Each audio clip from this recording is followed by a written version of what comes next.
Hello दोस्तों, welcome back to my channel sugar dog life. इस Japanese BL series का episode 7 का मैं हिंदी एक्सप्लेनेशन आज आप लोगों के लिए शेयर करने वाली हूँ। तो चलो बिना देरी किए लेट्स स्टार्ट द वीडियो।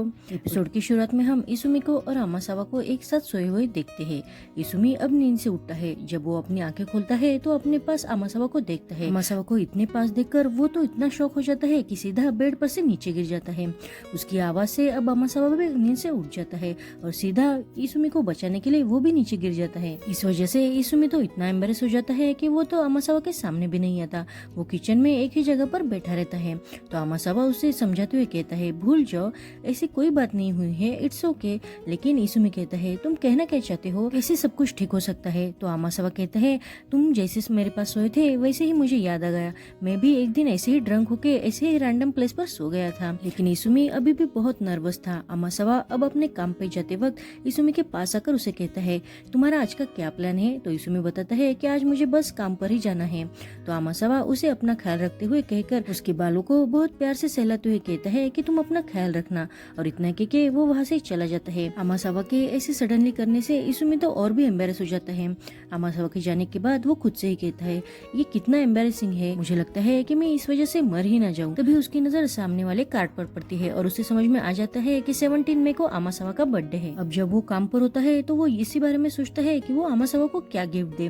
तभी मोटोसान उसे कहता है, तुम क्या सोच रहे हो। तो इसुमी उसे कहता है कि मैंने इससे पहले किसी को गिफ्ट देने के बारे में कभी नहीं सोचा था। तो मोटोसान उसे कहता है, मैं तो हमेशा मेरी वाइफ को ऐसी चीजें देता हूँ जो उसे चाहिए होती है। अब इसुमी तो जल्दी से उसके पीछे जाकर उसे पूछता है, चाहिए मतलब। तो मोटोसान उसे बताता है कि अगर मेरी वाइफ के पास कोई चीज हो और वो पुरानी हो गई हो तो मैं अपने वाइफ को वही चीज नहीं खरीद के देता हूँ। जब दो लोग एक साथ रहते हैं तो उन्हें अपने आप ही पता चल जाता है कि सामने वाले इंसान को क्या चाहिए होता है। तुम भी तो अपने दोस्त के साथ रहते हो ना। अब इसुमी भी इस बारे में सोचने लग जाता है। आगे हम देखते हैं कि इसुमी घर आता है। उसे घर आते देखकर ही आमासावा कहता है, वेलकम होम इसुमी। अब इसुमी तो घर आते ही जैसे उसे मोटोसान ने बताया उस तरह से आमासावा के बारे में पता लगाने लगता है कि उसे क्या चीज जरूर है। वो आमासावा का ड्रेस और कप देखकर उसे पूछता है कि ये तुमने कब खरीदा है। तो आमासावा ड्रेस के बारे में बताते हुए कहता है कि ये मैंने पिछले स्प्रिंग में खरीदा था। और वो कप के बारे में बताते हुए कहता है कि जब मैं यहाँ शिफ्ट हुआ था तब वो कप खरीदा था। वो दोनों देखकर इसुमी खुद से ही मन में कहता है, लेकिन ये दोनों चीजें तो अभी भी बहुत नई जैसी लग रही है। और वो आमासावा से पूछता है, क्या ऐसी कोई चीज है जो तुम हाल ही में खरीदना चाहते हो। अब आमासावा इस बारे में सोचने लगता है और वो इसुमी से कहता है, हाँ ऐसी है ना। अब इसुमी बहुत एक्साइट होके वो चीज देखने लगता है। तो आमासावा उसे अब डस्ट क्लीनर दिखाते हुए कहता है कि मैं ये खरीदना चाहता हूँ क्योंकि ये खराब हो गया है। अब डस्ट क्लीनर देखकर इसुमी थोड़ा अपसेट हो जाता है। वो अब कॉलेज में जा रहा था, वो अभी भी इसी बारे में सोच रहा था कि वो आमासावा को गिफ्ट क्या दे। तभी वो खुद से ही कहता है, डस्ट क्लीनर ये कोई गिफ्ट नहीं हो सकता, लेकिन मैं क्या करूँ, मुझे तो कुछ भी समझ में नहीं आ रहा है। तभी वो आमासावा को एक बूढ़ी औरत की मदद करते हुए देख लेता है। तो वो औरत आमासावा से कहती है कि मैं तुम्हारा ये फेवर रिटर्न करना चाहती हूँ। अब ये बात सुनकर इसुमी तो चुपके उनकी बातें सुनने की कोशिश करता है कि आमासावा उस औरत को क्या बताता है। लेकिन आमासावा उसे कहता है कि मुझे कुछ नहीं चाहिए, आप बस खुश और हेल्दी रहो। अब ये सुनकर इसुमी और भी अपसेट होकर अपने कॉलेज में चला जाता है। इसुमी तो कॉलेज में भी उसी बारे में सोच रहा था। वो खुद से ही कहता है, मुझे कोई आइडिया नहीं है कि मैं उसे क्या गिफ्ट दूं। तभी वहाँ शोजी और यूही आते हैं। अब शोजी इसुमी को इतना परेशान देखकर उसे पूछता है, क्या तुम बर्थडे गिफ्ट को लेकर इतना परेशान हो, क्योंकि तुम सुबह से ऐसे दिख रहे हो। अब इसुमी तो शौक होकर कहता है, बर्थडे गिफ्ट, और वो किसके लिए। तभी शोजी कहता है, अरे इडियट, मैं शीरोइन की बात कर रहा हूँ, क्योंकि उसका बर्थडे आने वाला है ना, इसका वीडियो भी अपलोड हो चुका है। और शोजी उन दोनों को शीरोइन का वीडियो दिखाने लगता है। शोजी शीरोइन का बहुत बड़ा फैन था, इसलिए वो कहता है कि मुझे लगता है कि मैं खुद के ऊपर ही रिबन बांधकर शीरोइन के लिए खुद बर्थडे गिफ्ट बन जाऊं। अब ये सुनकर इसुमी भी ये बात इमेजिन करने लगता है। उसे ऐसा लगता है कि वो आमासावा के लिए खुद एक बर्थडे गिफ्ट, उसने भी रिबन वाला ड्रेस पहना हुआ है। तो आमासावा उसे थैंक यू कहके उसे किस करता है। अब ये बात इमेजिन करते हुए वो अब रियल में भी पाउट करने लगता है। तो यूही उसे होश में लाने के लिए कहता है, इसुमी इसुमी तुम क्या कर रहे हो। इसुमी तो गुस्सा होते हुए शोजी से कहता है, अरे तुम कुछ भी बातें मत किया करो। अब शोजी उनसे कहता है, मुझे तो ऐसा लगता है कि बर्थडे गिफ्ट से ज्यादा ये जरूरी है, हम उसका बर्थडे सेलिब्रेट करना चाहते हैं, इसमें ही वो खुश हो जाएगी। और बर्थडे गिफ्ट तो वो होना चाहिए कि जिसे देखकर ही जिसका बर्थडे है उसके चेहरे पर एक स्माइल सी आ जाए। जैसे जब शीरोइन अपने फैन के साथ होती है तब उसके चेहरे पर एक अलग से स्माइल आ जाती है। अब इसुमी भी इस बारे में सोचने लगता है कि वो आमासावा के चेहरे पर स्माइल कैसे लाए। तभी उसे याद आता है कि उसका खाना खाते ही आमासावा खुश हो जाता है। आगे हम देखते हैं कि इसुमी अब जब कुकिंग क्लब में होता है तो वो अपने अपने टैब पर यही ढूंढता है कि बर्थडे पर क्या स्नैक्स बनाए जाए। तभी यूही उसके पास आकर कहता है, तुम क्या ढूंढ रहे हो, बर्थडे के लिए स्नैक्स? तो इसुमी यूही को कहता है, यूही प्लीज मुझे कोई आइडिया दो ना। तो यूही उसे कहता है, तुम केक क्यों नहीं बना लेते? तो इसुमी उसे कहता है, लेकिन मैंने इससे पहले कभी केक नहीं बनाया है। तो यूही कहता है, मैंने भी नहीं बनाया था, लेकिन मैंने अपने छोटे भाई के बर्थडे पर पैनकेक बनाया था। वो दिखने में तो इतना अच्छा नहीं था, लेकिन मैंने घर पर बनाया था ना, इसलिए सबको बहुत पसंद आ गया था। अब ये सुनकर इसुमी को केक बनाने का आइडिया आता है और वो इस बात के लिए यूही का शुक्रिया अदा करते हुए कहता है, अच्छा हुआ तूने मुझे बचा लिया। और वो जल्दी से केक के लिए जो सामान लगता है वो खरीदने जाता है। सबसे पहले इसुमी पैनकेक बनाता है। उसे देखकर वो ज्यादा खुश नहीं होता, तो वो खुद से ही कहता है, ये तो बहुत सिंपल दिख रहा है। आगे हम देखते हैं कि वो अब केक की डिजाइन अपने टैब पर बनाने लगता है। तभी अमासावा अब घर आता है। अमासावा को देखकर वो जल्दी से टैब बंद कर देता है। तो अमासावा उसे पूछता है, तुम क्या कर रहे हो इसुमी?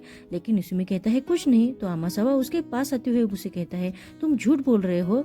तो इसुमी जल्दी से अपना टैब बंद करके वहाँ से चला जाता है। अब अमासावा को पता ना चले इसलिए इसुमी रात में अमासावा के सोने के बाद जल्दी से केक का बैटर बनाने की कोशिश करता है। बैटर को देखकर वो खुद से कहता है, मुझे लगता है कि मुझे और मेहनत करने की जरूरत है।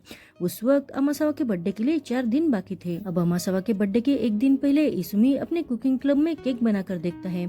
उसे वो बहुत पसंद आता है क्योंकि वो दिखने में बहुत अट्रैक्टिव था।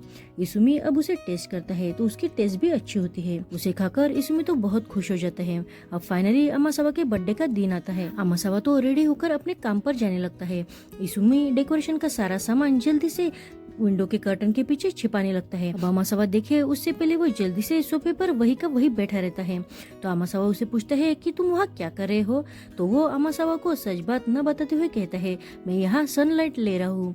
तो अमासावा कहता है ठीक है, और वो इसुमी को बताता है कि उसे आज घर आने में लेट हो जाएगा। तो इसुमी भी कह देता है कि मुझे भी आज कुकिंग क्लब में कुछ काम है, तो मुझे भी घर आने में लेट हो जाएगा। तो अमासावा कहता है ठीक है, और वो अब अपने काम पर चला जाता है। उसके जाने के बाद इसुमी जल्दी से डेकोरेशन का सारा सामान ऊपर निकाल के रखता है और वो अपने कॉलेज चला जाता है। कॉलेज खत्म होने के बाद वो जल्दी से भागते हुए घर आने लगता है।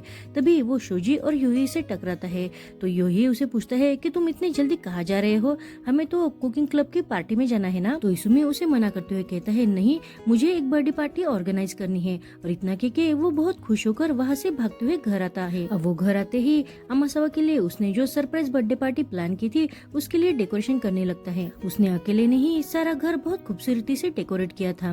तभी दूसरी तरफ हम देखते हैं कि अमासावा को किसी का मैसेज आ जाता है। मैसेज पढ़कर वो थोड़ा सा अपसेट हो जाता है। इधर हम देखते हैं कि इसुमी सारा घर डेकोरेट करने के बाद अब केक की तरफ बढ़ता है। वो अमासावा के लिए एक खूबसूरत सा केक प्रिपेयर करता है, लेकिन जब वो व्हिप क्रीम अप्लाई करने लगता है तो व्हिप क्रीम का कटोरा नीचे गिर जाता है और सारी क्रीम नीचे गिरने के कारण खराब हो जाती है। ये देखकर अब इसुमी बहुत ही परेशान हो जाता है। वो जल्दी से वॉश में देखकर कहता है, अरे मेरे पास तो बहुत कम टाइम बचा हुआ है। और वो भागते हुए बस वॉलेट लेकर ही अब मार्केट में व्हिप क्रीम खरीदने जाता है और वो जल्दी जल्दी में अपना मोबाइल घर पर ही भूल जाता है। दूसरी तरफ हम देखते हैं कि अमासावा कंटिन्यू इसुमी को कॉल कर रहा था, लेकिन इसुमी का फोन घर रहने के कारण वो फोन पिक नहीं कर पा रहा था। तभी अमासावा को यूही और शोजी मिलते हैं। शोजी उसे बता देता है कि आज हमारे कुकिंग क्लब में पार्टी होने वाली है, तो आज हम बहुत मजा करने वाले हैं। यूही जाते वक्त अमासावा से कहता है, तो तुम भी मजा करो, गुड लक। क्योंकि यूही को पता था कि इसुमी सरप्राइज बर्थडे पार्टी किसके लिए प्लान कर रहा है, लेकिन अमासावा को इसका मतलब नहीं समझ में आता। लेकिन वो खुद से कहता है, इसका मतलब इसुमी भी पार्टी में जाएगा तो वो घर लेट ही आएगा। घर पर हम देखते हैं कि इसुमी बहुत मेहनत से एक सुंदर सा केक प्रिपेयर करता है। वो उस केक को फाइनल टच देता है। वो केक दिखने में बहुत ही सुंदर लग रहा था। केक बन जाने के बाद इसुमी टाइम चेक करने के लिए अब मोबाइल देखता है, तो उसे वहाँ अमासावा के मिस कॉल दिखाई देते हैं। तो वो जल्दी से अमासावा को कॉल लगाता है। तो अमासावा उसे बताता है कि आज मेरा बर्थडे है। अब ये सुनकर इसुमी ऐसे प्रिटेंड करता है कि जैसे उसे पता ही ना हो। वो कहता है, क्या सच में? तो अमासावा उसे कहता है, हाँ, इसलिए मेरे बहन ने मेरे लिए बर्थडे पार्टी ऑर्गेनाइज की है, इसलिए मैं आज मेरे पेरेंट्स के घर जा रहा हूँ और आज रात में वही रहूंगा। ये सुनकर इसुमी अपसेट हो जाता है। अमासावा उसे कहता है, आज तुम भी बहुत लेट घर आने वाले हो ना, क्योंकि तुम पार्टी में हो। तो इसुमी शौक होकर कहता है, पार्टी? तो अमासावा कहता है, हाँ, मुझे शोजी और यूही ने बताया कि आज तुम्हारी कुकिंग क्लब की पार्टी है, तो तुम भी एंजॉय करने वाले हो ना। ये सुनकर तो इसुमी बहुत ही अपसेट हो जाता है।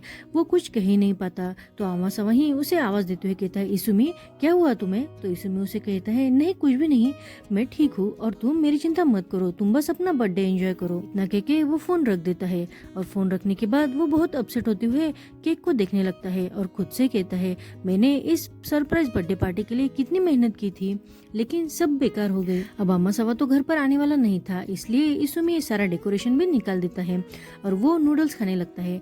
नूडल्स खाते हुए वो खुद से कहता है, मैं कितना स्टूपिड, अकेला ही यहाँ बैठ के ये नूडल्स खा रहा हूँ। नूडल्स खाने के बाद वो फ्रिज में से केक निकालता है और उसे देखकर खुद से कहता है, ऐसा लगता है कि ये केक तो मुझे ही खाना पड़ेगा। तभी उसे किसी की भागते हुए आने की आवाज सुनाई देती है, तो वो डोर की तरफ देखता है। भागकर आने वाला और कोई नहीं तो आमासावा होता है।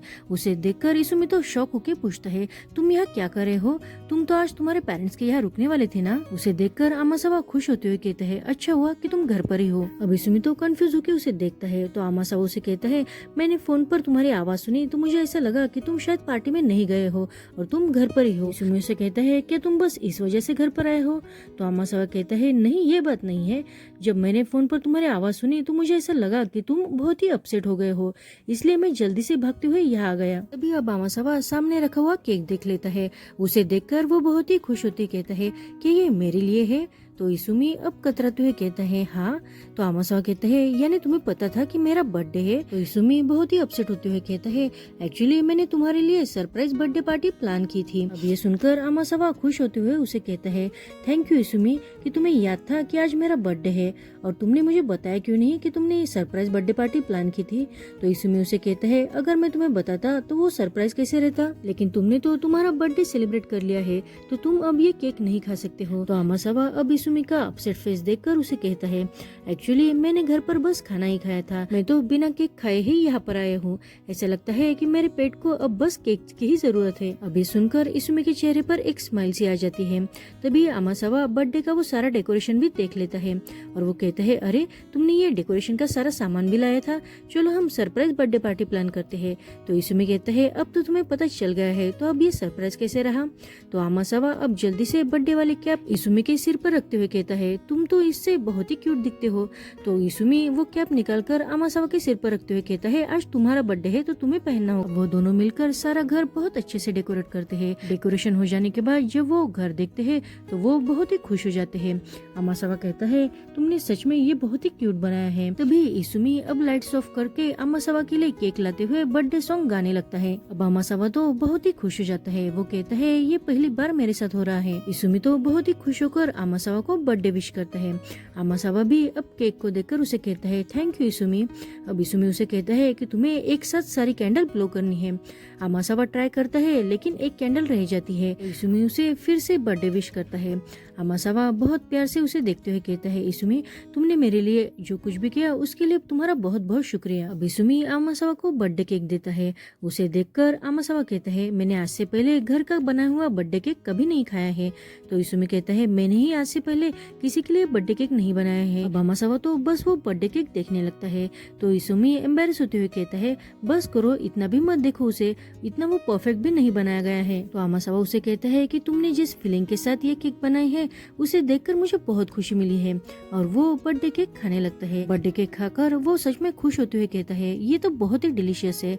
और उसके चेहरे पर एक स्माइल सी आ जाती है। आमासावा को देखकर इसुमी भी बहुत खुश हो जाता है और वो खुद से ही कहता है कि मैंने केक बनाते समय इसी स्माइल के बारे में सोचा था। तभी इसुमी आमासावा से कहता है, आमासावा तुम सच में बहुत ही काइंड पर्सन हो, तुम हमेशा दूसरों की मदद करते हो, तुम मेरे जैसे बिल्कुल नहीं हो। मैंने आज तक कभी किसी के लिए कुछ भी नहीं किया, बस आज पहली बार तुम्हारे लिए ये केक प्रिपेयर किया है। तभी आमासावा से कहता है, नहीं इसुमी तुम सच में बहुत ही काइंड पर्सन हो, तुम दिल के कितने अच्छे और साफ हो ये बात मुझे डेफिनेटली पता है। खुद की आमासावा के मुंह से ऐसी तारीफ सुनकर इसुमी तो बहुत एम्बेरस हो जाता है और वो जल्दी जल्दी केक खाने लगता है।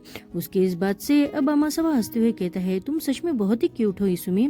तभी इसुमी के मुंह पर केक लग जाता है। तो आमासावा वो केक अपनी उंगलियों से निकालकर खुद ही खा लेता है। और वे देखकर इसुमी तो और भी नर्वस हो जाता है। वो कहता है, तुम मुझे हमेशा हमेशा ऐसे बच्चों जैसे ट्रीट मत किया करो। तभी अमासावा इसुमी को देखकर बहुत ही इमोशनल होते हुए उसे कहता है, अगर हम हमेशा एक साथ ऐसे रह सकते तो कितना अच्छा होता। अब ये सुनकर इसुमी भी बहुत नर्वस होते हुए उसे कहता है, यानी तुम ये कहना चाहते हो। और वो दोनों बस एक दूसरे को देखते रहते हैं। तभी इसुमी को अपने पहले वाले ओनर का कॉल आता है और वो बताता है कि घर का रिनोवेशन कंप्लीट हो चुका है, तो तुम अब कभी भी वापस शिफ्ट कर सकते हो। अब ये सुनकर इसुमी तो बहुत ही अपसेट हो जाता है। उसे अपसेट देखकर अमासावा पूछता है क्या हुआ, तो इसुमी उसे सारी बात बता देता है और यहीं पर ये एपिसोड खत्म होता है। Thank you for watching.